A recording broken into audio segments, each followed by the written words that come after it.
যখন ইনটেনশন থাকে ২০০ থেকে ২৫০ টাকার চুড়ি মাত্র ১০ টাকায় বানানোর, তখন তো একটু কষ্ট করতেই হবে। আসসালামু আলাইকুম, আশা করি সবাই অনেক অনেক ভালো আছেন। আমি আলহামদুলিল্লাহ অনেক ভালো আছি। আজকে দেখাবো কিভাবে ২০০ থেকে ২৫০ টাকার চুড়ি মাত্র ১০ টাকাতে বানালাম। এই টাইপের চুড়ি বানানোর জন্য শুরুতেই আমি নিয়ে নিয়েছি টিস্যুর বেস, মানে টয়লেট টিস্যু শেষ হয়ে যাওয়ার পরে এই বেসটা দেখলাম ওয়াশরুমে ছিল। তো সেটাকে আমি এখানে একটা চাকুর সাহায্যে কেটে নিয়েছি, কারণ আমি কাটারটা খুঁজে পাচ্ছিলাম না। সুন্দর করে এরকম গোল গোল করে কেটে নিয়েছি। আর এই টাইপের চুড়ি বানানোর জন্য আমাদের যেটা লাগবে সেটা হচ্ছে এরকম টুকরা কাপড়। আমার কাছে যে টুকরা কাপড়টা ছিল সেটাকে আমি এরকম চিকন চিকন করে কেটে নিয়েছি। আমি টোটাল ৬টা চুড়ি বানাবো, তার মধ্যে ২টো একটু মোটা টাইপের আর ৪টা হচ্ছে একটু চিকন টাইপের। এখন কাজ হচ্ছে টিস্যুর যে বেসটা আমি গোল করে কেটে নিয়েছিলাম সেটার মধ্যে এই চিকন করে কাটা কাপড়গুলো পেঁচিয়ে নেওয়ার পালা। তো কাপড়গুলো এখানে অ্যাটাচ করার জন্য আমি গ্লু ব্যবহার করেছি।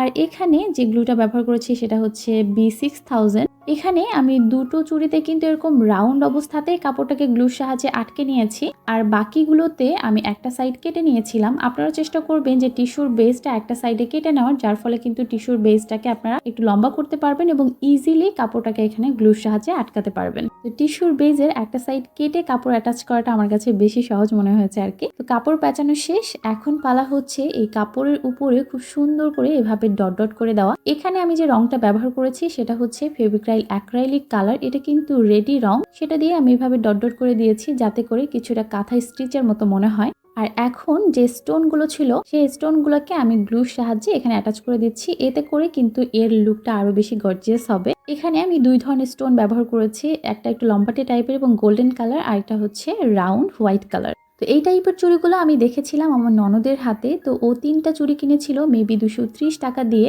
আর সেই চুড়িটাই আমি এখানে ৬টা চুড়ি বানিয়েছি ওই টাইপ করেই। সেটা আমার কস্ট পড়েছে অনলি ১০ টাকা। যতগুলো স্টোন লেগেছে, গ্লু লেগেছে, সব মিলিয়ে আমি হিসাব করেছি যে ১০ টাকার মতো এখানে কস্ট পড়েছে। তবে অবশ্যই ওনাদের প্রোডাক্টের কোয়ালিটি অনেক বেশি ভালো, আর ওনারা যে বেসটা ব্যবহার করেছেন সেটা অনেক ভালো। আমি তো এখানে হচ্ছে টিস্যুর যে বেসটা থাকে সেটা ব্যবহার করেছি। একটা প্রোডাক্টের দাম আসলে অনেক কিছুর উপরে ডিপেন্ড করে। এখানে যে কাঁচামালগুলো ব্যবহার করা হয়েছে সেগুলোর কস্ট কেমন, কোথা থেকে কালেক্ট করা হয়েছে, তারপর পারিশ্রমিক, সব মিলিয়ে আসলে দামটা নির্ধারণ করা হয়।